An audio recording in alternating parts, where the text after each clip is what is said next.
everybody, it's Becky. Welcome back to my channel. Today I have a video for you guys that I know a lot about, and it is how to be a morning person when you're really a night owl. Well, I don't like to make videos for you guys that I feel like are white noise. There's a million other videos already about that on YouTube. I try to be different whenever possible and put my own spin on things.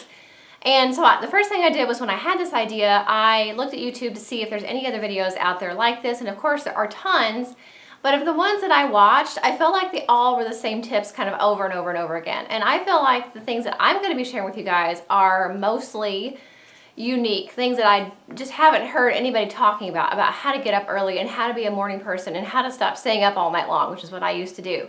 So I have 5 real practical tips from a recovering night owl for you guys of how to get up early and how to be a morning person. So a little bit of a backstory about me and kind of my situation with being a night owl. I've always loved staying up late. My mom and I used to always stay up late and watch movies when I was a teenager, and I just like staying up late, and I like staying up late now especially because I like that quiet time. You know, we homeschool, I'm a stay-at-home mom, so a lot of the times there's a lot of noise and distractions and things like that, which I love. I love being home with my girls all day long, but I do like to have that time usually at night when I can sit down, get things done, do some cleaning, make phone calls, whatever I need to do, kind of uninterrupted. And so nighttime was the best time for me to do that. So I was staying up until 2 o'clock or 3 o'clock every single night.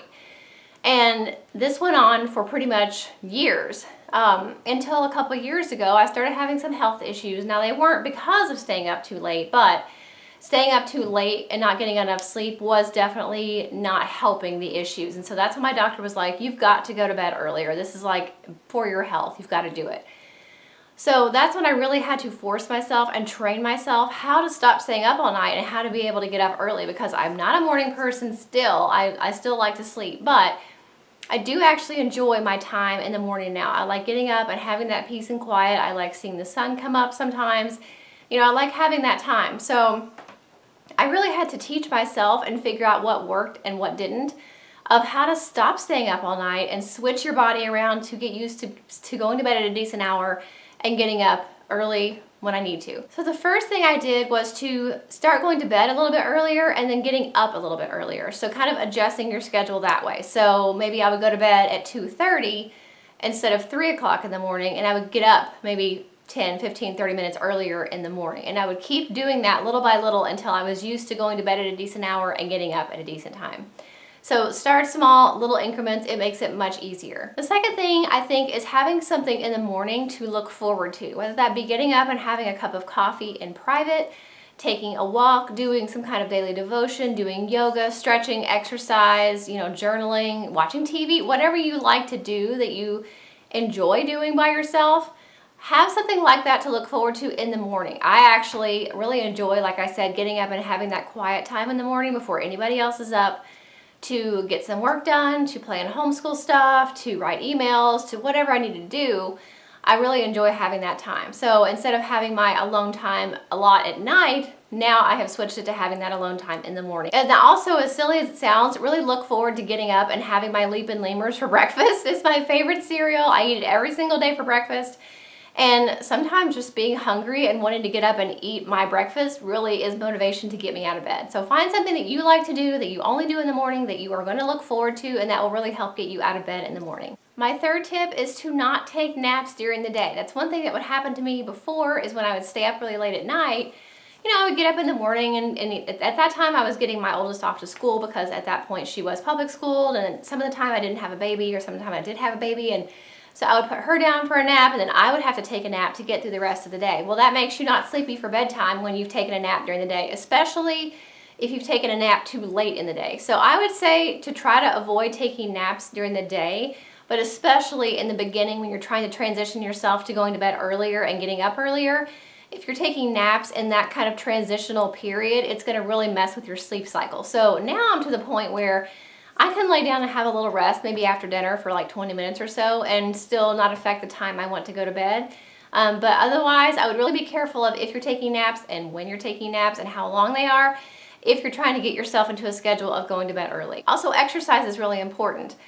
I notice a difference in how tired I am at nighttime when I haven't exercised. Exercise is really good for you in so many ways and for so many reasons, but also It's really good for your sleep. I think it's going to tire you out a little bit more, get off some of that extra energy so that when bedtime comes, you're actually more tired and ready to go to bed. So those are two things that kind of, I think, go hand in hand as far as being able to be sleepy at a decent time. Another tip that I have, and this is one thing I noticed that kind of contradicted what other people were saying about getting up and opening your blinds. I actually sleep with my blinds open.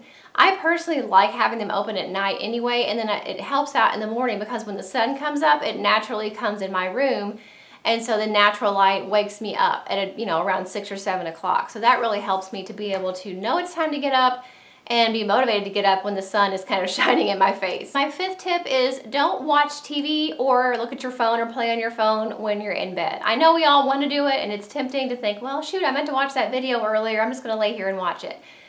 Once you do that, you are going to get into the black hole that is the internet, and you're going to start watching a bunch of videos. You're going to start watching a bunch of TV shows. You're going to get on Instagram or whatever happens, and it's definitely overstimulating for your brain, all of that information. Plus the light from your phone or your TV can actually mess with your body's natural sleep cycle. So it's really important to try as hard as you can to not be on your phone and not watch TV in bed, because it's really, really easy to lay there and watch TV for way too long and stay up way too late. So those are my 5 tips for how to be a morning person, how to stop being a night owl, and really make it an easy transition. Like I said, I mean, of course, I still like to sleep in, but even now on the weekends when I could sleep in, my body pretty much still wants to get up and wakes up around 7, 8, something like that at the latest. Usually it's 8 at the latest. I'm pretty much awake, or I will have at least woken up around 6:30, because my body's on a pretty good schedule now. I'm pretty tired by 11:30.